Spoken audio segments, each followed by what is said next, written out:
अस्सलाम वालेकुम। आज हम MTH 202 की असाइनमेंट नंबर 1 फॉल 2021 सॉल्व करेंगे। इसकी ड्यू डेट 14 दिसंबर 2021 है और इसके टोटल मार्क्स 15 है। तो असाइनमेंट को स्टार्ट करते हैं। इसका फर्स्ट क्वेश्चन है, with the help of a truth table justify your answer that the following statement is not a contradiction. यानी ट्रूथ टेबल की मदद से हमने जस्टिफाई करना है कि दी गई स्टेटमेंट जो है वो कॉन्ट्राडिक्शन नहीं है। और स्टेटमेंट हमें दी गई है P implies Q by conditional not Q implies not P।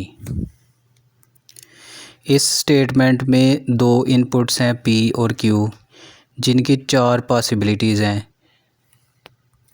तो अब हम टेबल बनाते हैं। तो टेबल में फ़र्स्ट 2 कॉलम जो है वो इनपुट्स P और Q के हैं। तो इसमें इनकी 4 पॉसिबिलिटीज़ हैं। तो फर्स्ट पॉसिबिलिटी है P ट्रू और Q ट्रू, यानी दोनों ट्रू लिए जाएं। और दूसरी पॉसिबिलिटी है कि P को ट्रू लिया जाए और Q को फॉल्स। और तीसरी पॉसिबिलिटी है कि P को फॉल्स लिया जाए और Q को ट्रू लिया जाए। और लास्ट पॉसिबिलिटी है दोनों को फॉल्स ले लिया जाए। तो ये 4 पॉसिबिलिटीज़ हैं। अब हमारी स्टेटमेंट के मुताबिक हम नेगेशन Q बनाएंगे, नेगेशन Q वाला कॉलम बनाएंगे। नेगेशन Q को हम नॉट Q भी कह सकते हैं। तो नॉट Q के कॉलम में हम Q की सारी पॉसिबिलिटीज़ को उल्ट कर देंगे, रेसिप्रोकल कर देंगे। यानी Q ट्रू है तो नॉट Q में फॉल्स हो जाएगा, फॉल्स है तो नॉट Q में ट्रू हो जाएगा, ट्रू है तो नॉट Q में फॉल्स हो जाएगा, फॉल्स है तो नॉट Q में ट्रू हो जाएगा।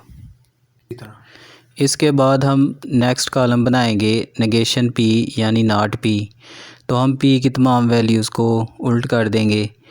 मसलन P ट्रू है तो नॉट P फॉल्स हो जाएगा, P ट्रू है तो नॉट P फॉल्स, और P फॉल्स है तो नॉट P ट्रू हो जाएगा, और P फॉल्स है तो नॉट P ट्रू हो जाएगा।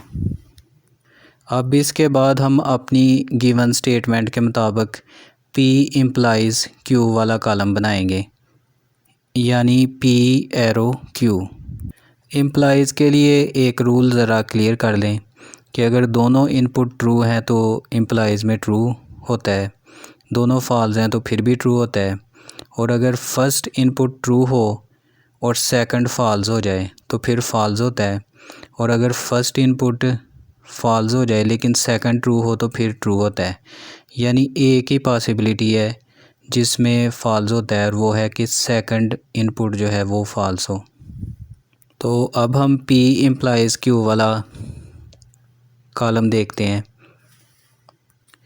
तो इम्प्लाइज़ में P और Q दोनों ट्रू हैं तो ट्रू ऑप्शन आएगा, और P ट्रू है और Q फॉल्स है यानी सेकंड फॉल्स है तो फॉल्स आएगा।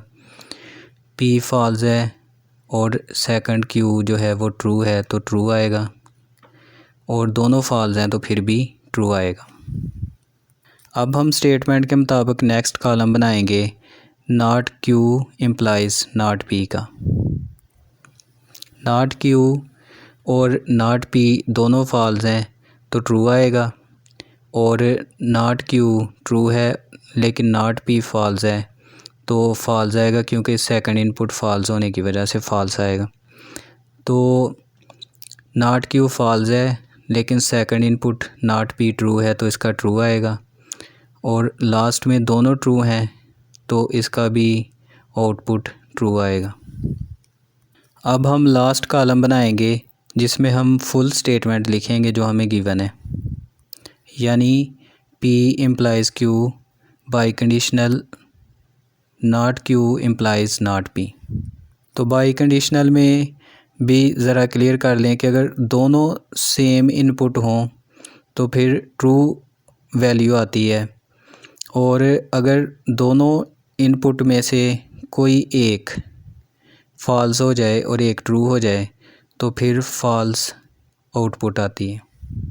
अब हम इम्प्लाइज़ वाले दोनों कॉलम को देखेंगे और उनसे हम अपनी वैल्यू लिखेंगे। तो P इम्प्लाइज़ Q नॉट वाले कॉलम में और नॉट Q और नॉट P दोनों वैल्यूज़ ट्रू हैं तो ट्रू आ जाएगा, दोनों वैल्यूज़ फॉल हैं तो ट्रू आ जाएगा। नेक्स्ट दोनों वैल्यूज़ भी ट्रू हैं तो ट्रू आ जाएगा, और लास्ट दोनों वैल्यूज़ भी ट्रू हैं तो ट्रू आ जाएगा। तो फॉल्स आपको पता है बाई कंडीशनल में कब आता है, जब एक वैल्यू ट्रू हो और एक वैल्यू फॉल्स हो।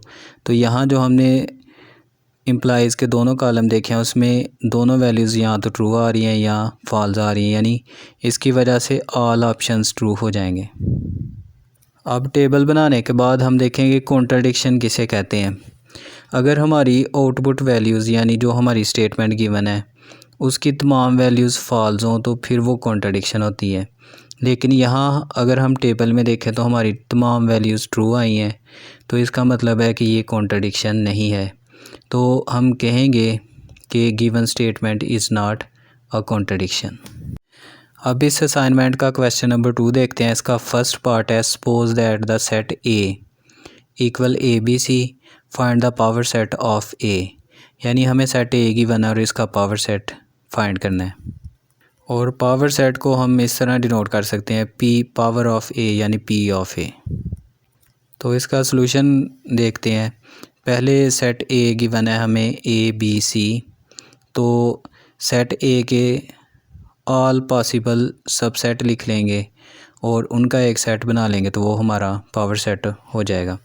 तो सबसेट बनाने के लिए हम पहले एम्प्टी सेट लिखते हैं, फिर सिंगल एलिमेंट लेकर सेट बनाते हैं, मतलब सेट ए का सेट, बी का सेट और सी का सेट, फिर दो एलिमेंट लेकर यानी ए बी का सेट और ए सी का सेट और बी सी का सेट, और फिर लास्ट पे हम तीनों वैल्यूज़ लेकर सेट बना देंगे ए बी सी। तो ये हमारे ऑल पॉसिबल सबसेट हैं और इनको एक सेट में क्लोज़ कर देंगे तो वो हमारा बन जाएगा पावर सेट। अब हम इसका बी पार्ट करते हैं। Suppose that the set U equal all X elements and X greater than equal to 1 less than equal to 10, और सेट ए हमें गिवन है all X elements belongs to P such that x less than equal to 10, and B set हमें given है all x elements belongs to N such that x less than equal to 5। और question में हमसे कहा है find A intersection B and A union B, also draw Venn diagram of the elements of A intersection B and A union B. तो हमने ए intersection B find करना है और ए यूनियन बी फाइंड करना है और वेन डायग्राम भी बनानी है। तो सबसे पहले हम यूनिवर्सल सेट को टेबलर फॉर्म में लिखेंगे। तो एक्स की वैल्यूज़ 1 से लेकर 10 तक हैं, इक्वल टू होने की वजह से हम 1 से लेकर 10 तक लेंगे तो यूनिवर्सल सेट हो जाएगा 1 2 3 4 सो ऑन 10। और सेट ए में चूँकि प्राइम नंबर्स हैं तो 10 से लेस या इक्वल प्राइम नंबर्स हम लेंगे। तो प्राइम नंबर्स 2 से स्टार्ट होते हैं और जो अपने अलावा किसी और पे डिवाइड नहीं होते, तो ये आ जाएंगे 2 3 5 एंड 7, ये 10 से लेस हमने लिए हैं।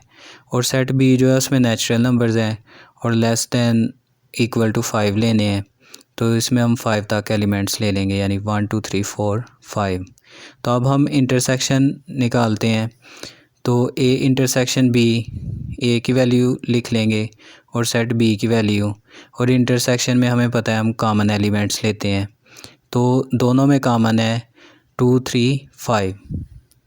तो अब हम इसकी वेन डायग्राम बनाते हैं जो कि हम पेंट में बड़ी इजीली बना सकते हैं। तो सबसे पहले हम एक रेक्टेंगल बॉक्स बनाएंगे जो यूनिवर्सल सेट को ज़ाहिर करता है, फिर 2 सर्कल बनाएंगे जो सेट्स को ज़ाहिर करते हैं, सेट ए और सेट बी, और इनमें हम अपने एलिमेंट्स लिख देंगे।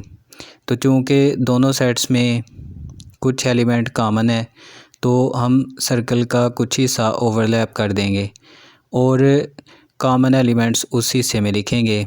जैसा कि यहाँ दोनों सेट्स में 2 3 5 कॉमन है तो ये कॉमन हिस्से में लिखेंगे, और सेट ए का 7 जो एलिमेंट है वो हम ए में किसी भी जगह लिख देंगे और सेट बी के रिमेनिंग एलिमेंट्स 1 4 वो किसी भी जगह लिख देंगे।